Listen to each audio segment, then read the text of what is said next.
The fluorescent lights in the conference room hummed, a low, irritating buzz that felt like it was drilling directly into my skull.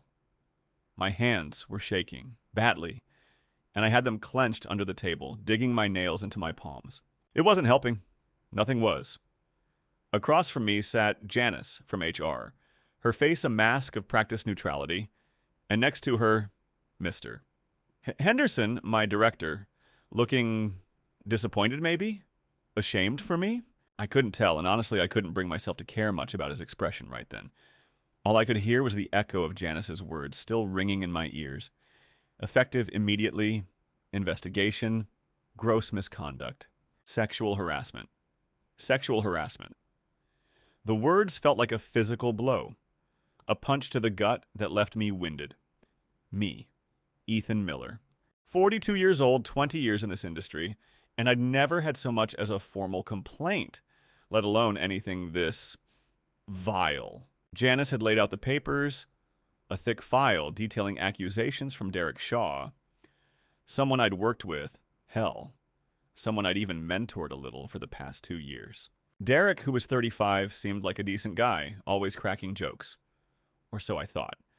The accusations were specific, horrifying, and utterly, completely false. But Janice's tone, Mr. Henderson's silence, it all screamed that they believed him. They believed it. My head was spinning. One moment I was in my office finishing up the presentation for the Q3 pitch. The pitch I'd spent 6 months preparing for. The one that was supposed to finally push my team, into the lead for that huge government contract. The next, I was being escorted to this room, no explanation given, just a tight-lipped request to follow. I remember thinking, this must be about the budget dispute, or maybe a new project. Never in a million years did I imagine this. My stomach felt like a lead balloon, heavy and sinking, dragging everything else down with it.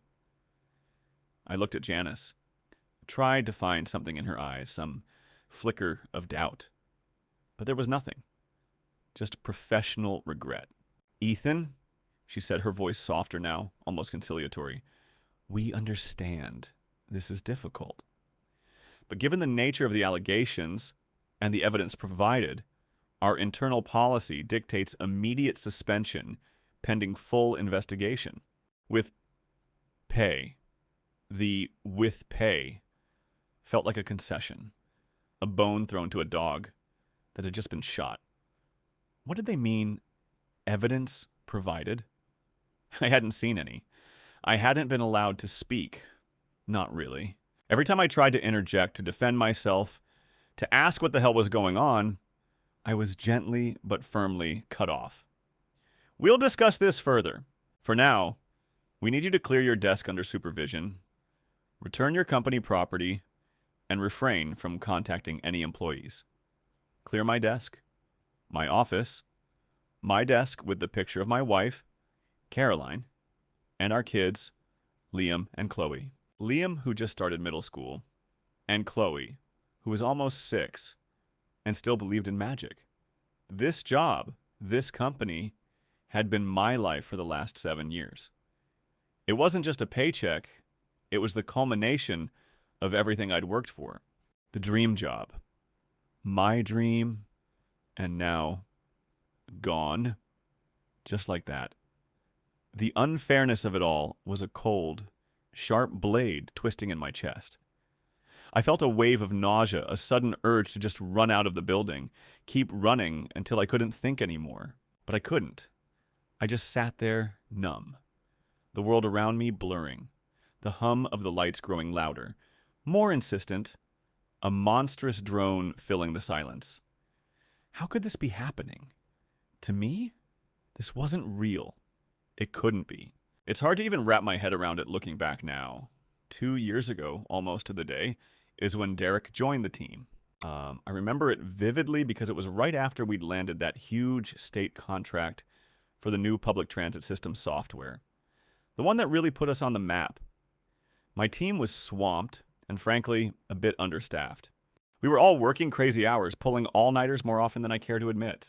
So when Janice from HR, the same Janice who just read me the riot act, sent out the email introducing Derek Shaw as our new senior analyst, there was a collective sigh of relief, a fresh pair of hands. He was 35 then, a few years younger than me, coming from a smaller firm that had recently been acquired. Seemed bright, eager. His resume was solid. I actually sat in on his final interview, just a quick chat, and he impressed me. Asked intelligent questions, seemed genuinely interested in the long-term vision. Not just what his immediate tasks would be. You know, he started a couple of weeks later. My direct report, Brenda, was his primary manager. But because of the scale of the transit project, we were all working closely, cross-functionally. Our daily routine back then was pretty intense. Early morning stand-ups in the big conference room on the 14th floor, the one with the decent view of the river, before the new high-rise went up across the street and blocked half of it. I'd be in by 7 a.m. Derek usually arrived a little after 8. He quickly picked up on things. Too quickly, maybe? He always seemed to know what was going on, often before Brenda even told him. He'd catch me in the hallway, or in the break room by the ridiculously expensive coffee machine, and ask about project details, strategies, even my thoughts on upcoming internal politics. I just figured he was ambitious, keen to prove himself. Who wasn't in this industry?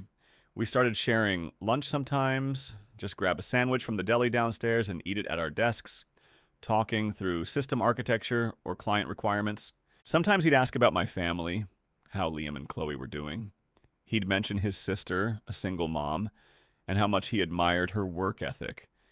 He seemed normal, friendly, maybe a little intense at times, but I attributed that to the stress of a new job and a demanding project. Looking back, there were things, little things, that I just brushed off. There was this one time, maybe 6 months in, we were working late on a bug fix for the testing phase. Just him and me left on the floor. He started telling me about some pretty personal stuff. His last breakup, how he felt lonely. It felt a bit overshared for a coworker, even one I was getting to know. I remember feeling a little uncomfortable trying to steer the conversation back to work. I just thought he was maybe a bit socially awkward, struggling with boundaries. We all have our quirks, right? I didn't think anything of it beyond that. Just listened, offered some vague, polite encouragement, and then pushed us back to the code. Another thing that stands out now, crystal clear, is how he'd often try to undercut Brenda. Not overtly, never to her face, but in private conversations with me. He'd say things like, "Brenda's usually good, but I think she missed X on this report, don't you?" Or, "I don't think she really understands the full scope of the API integration." I'd always defend her, or at least pivot. Tell him, "Brenda's got a lot on her plate, Derek. Why don't you bring it up with her directly if you have a concern?" He'd just nod, sometimes a bit sullen, and then drop it. I honestly saw it as a new guy trying to impress his senior manager by pointing out flaws in his immediate boss. Ambitious. Cutthroat even, but not malicious. Just the way some people navigate the corporate ladder. I mean, I'd seen worse. Way worse. He also developed this habit of asking about my weekend plans. And if I said, "Oh, just taking the kids to the park," he'd sometimes mention, "Oh, which one?" My sister lives near Miller's Creek. Thought I might visit her. It felt a little specific, a little too probing. But again, I rationalized it away. He was new to the city, probably trying to find good spots, maybe wanted to suggest a play date for the kids, even though I'd never suggested one myself. I just smiled, kept it vague, and moved on. I didn't see anything insidious in it. I saw a colleague, a bright young guy who was fitting in, maybe a bit too eager to be liked, but ultimately a valuable asset to the team. God, was I ever wrong. So incredibly, devastatingly wrong. Things started getting weirder, I guess, about 6 months ago. That's when the first incident happened, the one that really sticks in my mind is the beginning of everything going sideways. We were working on a new client proposal, a big one. It meant a lot of late nights, a lot of intense collaboration. One evening, around 9 p.m., just Derek and I were left, finalizing some projections. He was at his desk, I was at mine, just a few feet apart. I was getting ready to pack up, thinking about getting home to Caroline and the kids. Suddenly, Derek cleared his throat. I looked over. He was looking at me, not at his screen. "Ethan," he said, his voice a bit low, I've been doing some thinking." I nodded, waiting. I figured he was going to pitch some new, brilliant idea, or maybe complain about Brenda again. Instead, he just kept staring, kind of making me feel scrutinized. "I really appreciate everything you've done for me since I started," he continued. "You've been really supportive, more than anyone else here." I just said, "Hey, no problem, Derek. You're a good asset to the team. You learn fast." Trying to keep it professional, but he didn't drop it. He leaned forward a bit, and his voice got even softer. "It's more than that, though. I feel like we have a real connection, like deeper than just work, you know?" And then he just paused, held my gaze. It was completely out of left field. I felt this instant knot in my stomach. What was he saying? What did he mean? I tried to play it off, laugh it off. "Ha ha ha, swell. We spend enough time together on this project. I guess we're practically family," I said, trying to lighten the mood. Make it about the work, about the camaraderie. He didn't laugh, just gave me this intense, almost hurt look. "No, Ethan, I feel like there's something there." He almost whispered it. My mind was racing. Was this some kind of really awkward come-on from a colleague? I felt a wave of genuine shock and, honestly, a bit of disgust. I quickly stood up. "Look, Derek, it's late!" "We've got this wrapped up. I need to get home." I grabbed my bag, heart thumping. "See you tomorrow, okay? Get some rest." And I practically bolted out of there, leaving him sitting at his desk. I remember feeling a chill walking to my car, thinking, what the hell was that? I didn't tell Caroline about it. Not immediately. I just couldn't bring myself to. It felt too weird, too ridiculous. I figured maybe I misread it. Maybe he was just socially inept and expressing admiration poorly. The next day, he acted completely normal, professional. No mention of the night before.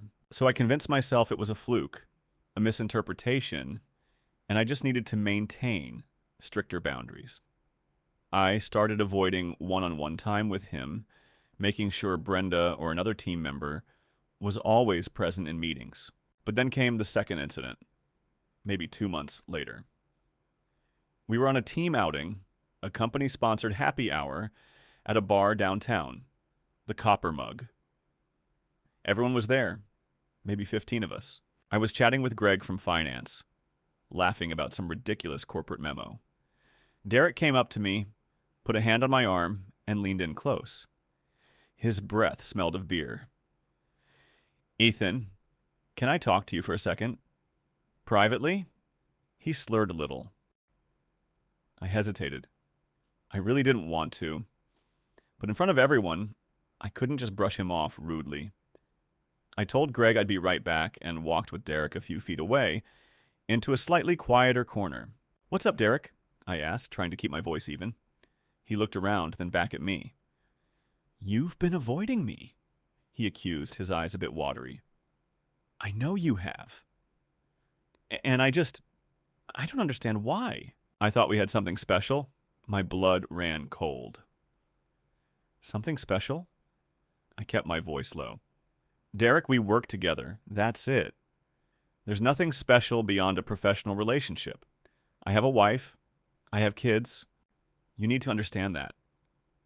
I felt a mix of anger and bewilderment. Was he really this oblivious? He just stared at me. Then his face crumpled a little. "You just don't get it, do you?" "I care about you, Ethan. A lot." He even tried to reach for my hand. I immediately pulled back. "Derek, stop. This is inappropriate. We are colleagues. That's all we will ever be. You need to respect that. If you can't, then we have a serious problem." My tone was firm, maybe a little too harsh, but I was genuinely starting to feel threatened by his persistence. He recoiled then, looking hurt, almost offended. "Fine," he said, his voice quiet but sharp. "Fine. If that's how you feel." And he walked away, disappearing into the crowd. I stood there, heart pounding, utterly shaken. I went home that night and finally told Caroline what had been happening. She was horrified. "Ethan, why didn't you tell me sooner? This is not okay. You need to go to HR." I was hesitant. HR? What am I going to say? My coworker thinks we have a special connection? They'll think I'm crazy, or that I led him on. I didn't want to make waves. Didn't want to be that guy who couldn't handle his own team dynamics.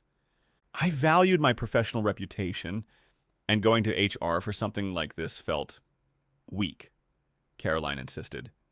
"Ethan, this is harassment. It's making you uncomfortable. It's affecting you. You have every right to report it."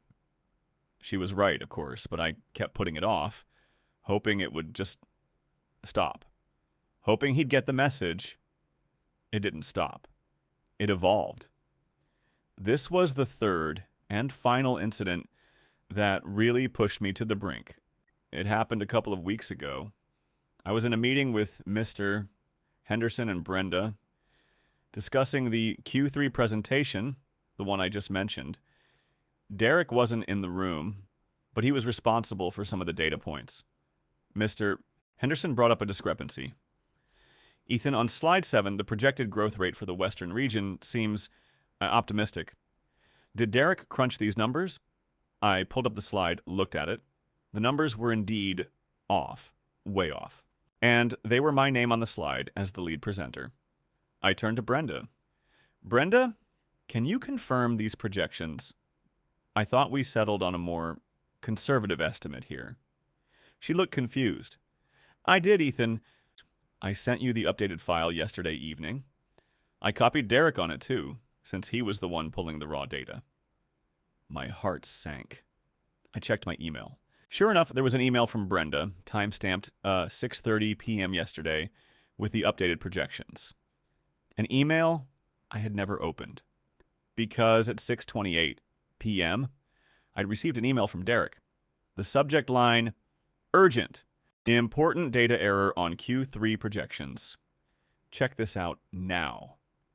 The email body was just a link. A link to a fake news article about a celebrity scandal. Completely irrelevant. Obviously a distraction. He had sent it 2 minutes before Brenda's actual update, effectively burying it, or at least making me miss it. He knew I was rushing to finish the presentation, that I'd be checking urgent emails. It was so subtle, so insidious. Not just a mistake, but a deliberate act to make me look bad. In front of Mr. Henderson, I felt a cold dread settle in. This wasn't just about some special connection anymore. This was calculated. This was an attempt to sabotage my work, my reputation. I felt utterly violated, like he was playing a game with my career, and I was completely unaware of the rules. That night, after dinner, I finally sat down and drafted a formal complaint to HR. I detailed the late-night conversation, the happy hour incident, and finally, the email trick. I tried to be objective, just stick to the facts, but my hands were shaking as I typed. I sent it to Janice, copied Mr. Henderson. I felt a mix of relief and terror. Relief that I was finally doing something. Terror about what the repercussions might be. I just wanted it to stop. I wanted Derek to leave me alone, to get off my team, out of my life. I never imagined that I would be the one leaving, or rather, forced out, and that my complaint, my honest attempt to protect myself, would be used against me, twisted into something monstrous. I had no idea at all. The whole thing had been building, hadn't it? That feeling of unease, then dread, then outright fear. But nothing, absolutely nothing, prepared me for the actual moment it all crumbled. It wasn't some dramatic reveal, not like in the movies. It was quiet, mundane even, and that's what makes it so much worse in my memory. It was last Tuesday. I remember the exact date. October 17th. I was still officially suspended with pay. But Janice had called me in for a follow-up meeting, saying they had more questions, more details to clarify. I was hopeful, stupidly hopeful, that maybe they were finally seeing through Derek's bullshit. I arrived at the office building, the same one I'd walked into for 7 years, and felt this strange mix of belonging and alienation. The security guard, Ron, who usually waved me through with a grin, just gave me a tight, sympathetic nod. I took the elevator up to the HR floor. My hands were clammy. I could hear the faint murmur of office chatter from beyond the glass walls of the cubicles, a sound that used to signify productivity, purpose, but now just felt distant, alien. Janice was waiting for me in the same conference room. No Mr. Henderson this time. Just her and a man I didn't recognize. A severe-looking internal counsel named Mr. Hayes. The air was thick with unspoken tension. Janice started, her voice hushed. Ethan, thank you for coming in. We have some additional information to discuss regarding Derek Shaw's complaint. My stomach lurched. Additional information? What do you mean? I asked, my voice coming out tighter than I intended. Mr.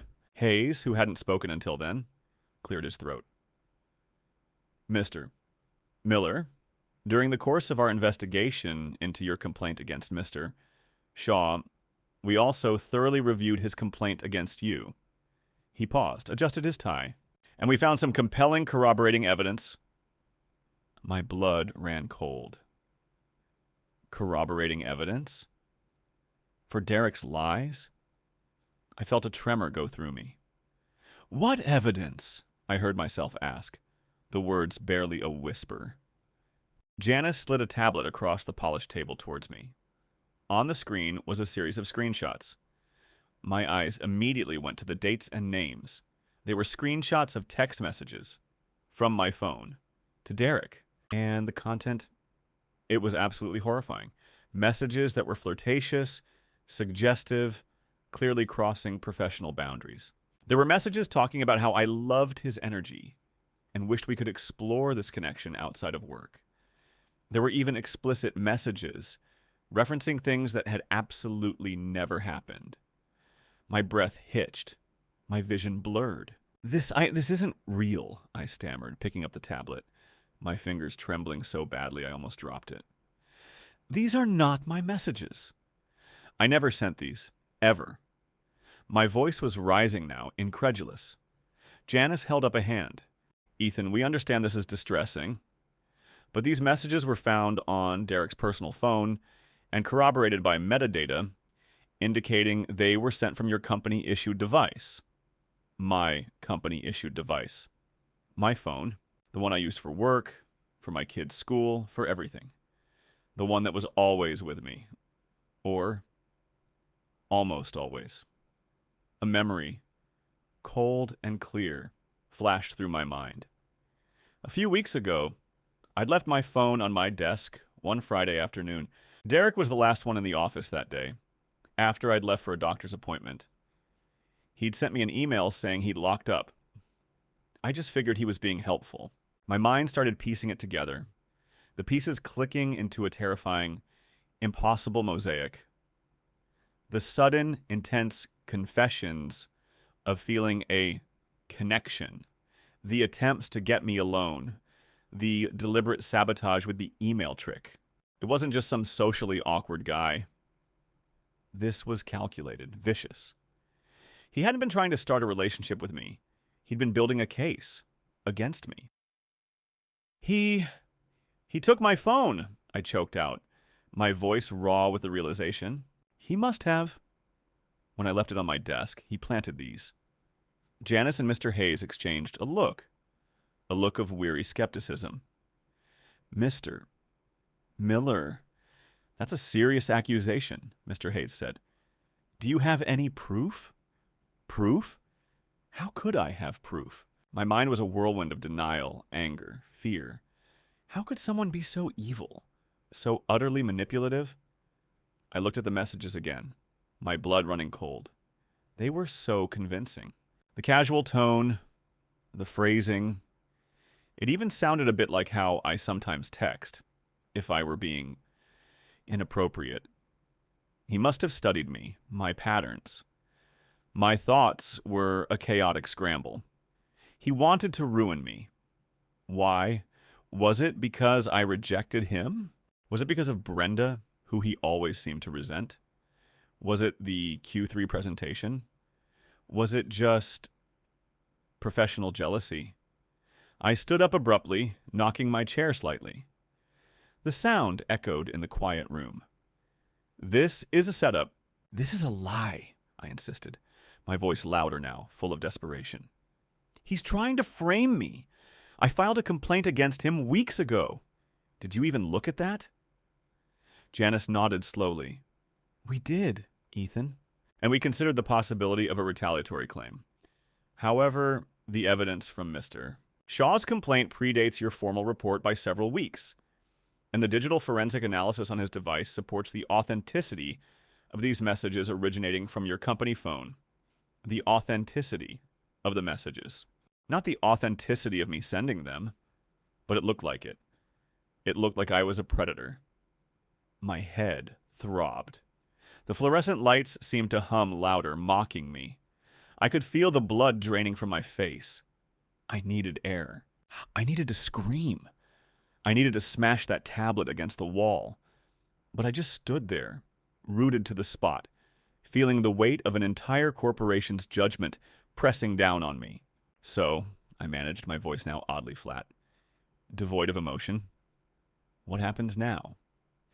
Mr. Hayes looked at Janice, who then looked back at me, her expression finally softening, but only marginally.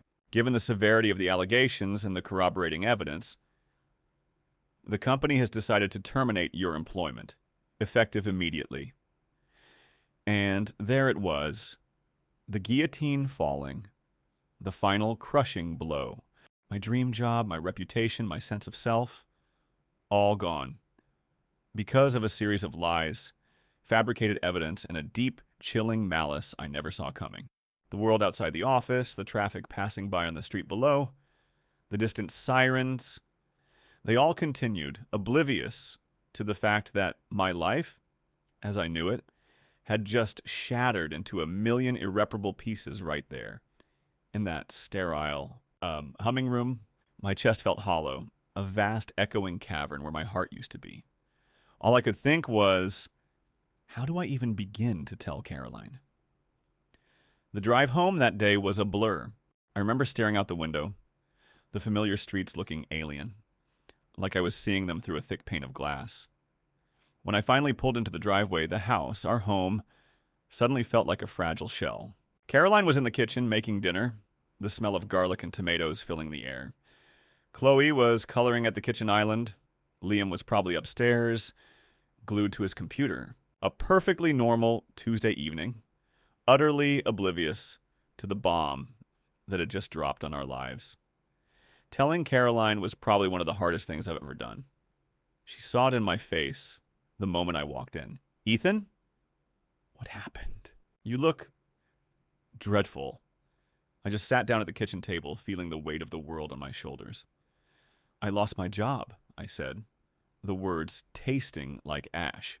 Then, stumbling through the explanation, the accusations, the fake texts, Derek's calculated lies, she listened, her face going from concern to shock, then to pure, unadulterated fury. They believed him over you after everything you told them? She was practically spitting the words. Her anger, though directed at the situation, almost felt like a physical blow, a reminder of the monumental failure I felt. The immediate fallout was chaos. Financial panic set in almost instantly. Our mortgage is substantial, Liam's private school tuition isn't cheap, and Chloe will be starting kindergarten soon. We had savings, thankfully, but how long would they last? A few months, maybe 6, if we were really careful. We went from comfortably middle class to staring down the barrel of financial insecurity in a single afternoon. Caroline, bless her heart, immediately jumped into problem-solving mode, pulling out budget spreadsheets, calling friends who might know of openings. I just felt numb, useless. Socially, it was a mess. Some friends were amazing. My closest buddy, Kevin, who I've known since college, was furious. "This is insane, Ethan. You need to fight this. Get a lawyer, a good one." He offered to lend us money, help me update my resume, even though I felt completely hopeless about applying for anything. Brenda, my colleague, called me a few days later, her voice tight with suppressed anger. "Ethan, I don't believe any of it. Derek's been weird since you left. And he's already trying to take credit for your Q3 presentation." That was the first small vindication, a tiny crack in the wall of despair. It meant someone, at least one person, saw through him. Others, though, they just faded away. Or they gave me these awkward, pitying looks. I overheard a neighbor, Mrs. Albright, talking to someone else in her front yard, her voice hushed.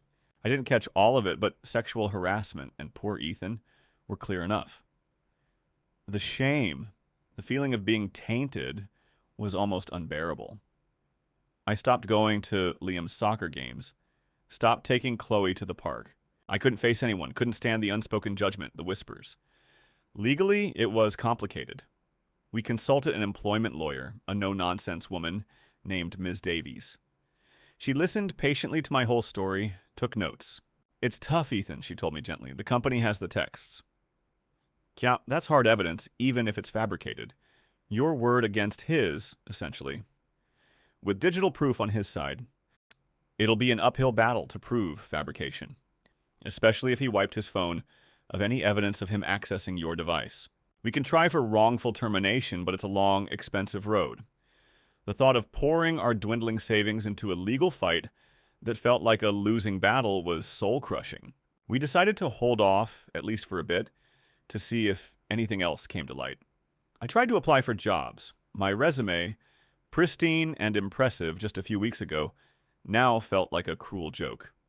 I couldn't bring myself to update my LinkedIn. How do you explain a sudden, unexplained termination?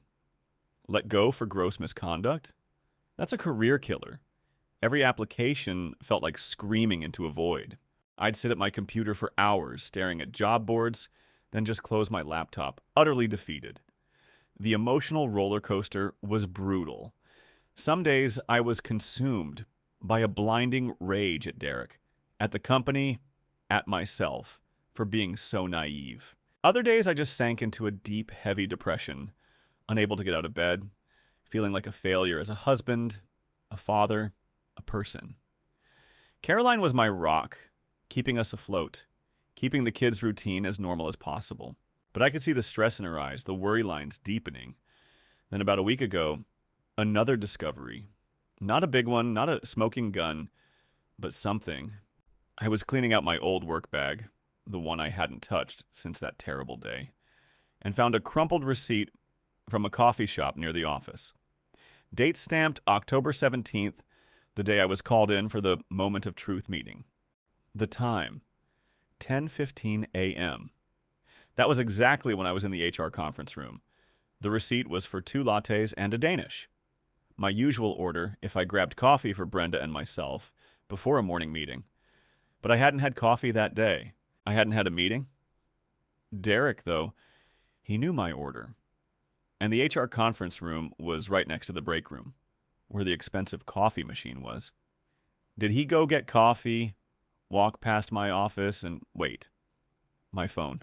I left my phone on my desk one Friday weeks before. But this receipt was from the day I was fired. He must have been in the vicinity, saw me walk into that conference room. Was it a celebration? A victory coffee?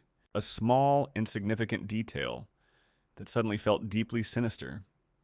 A tiny piece of the puzzle that made my stomach churn all over again.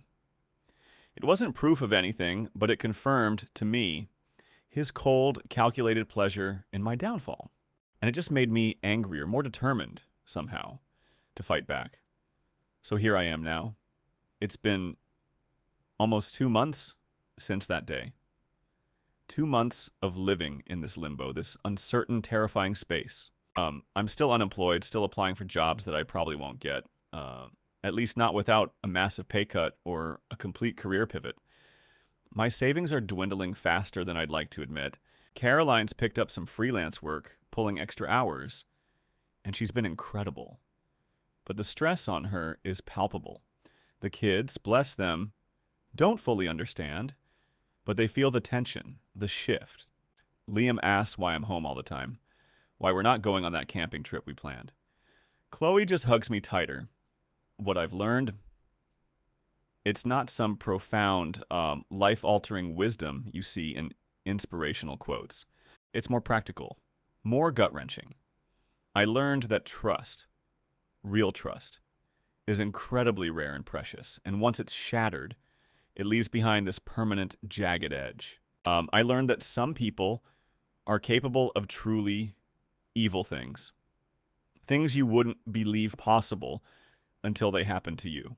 And I learned that institutions, even ones you've dedicated years of your life to, will always protect themselves first. Always.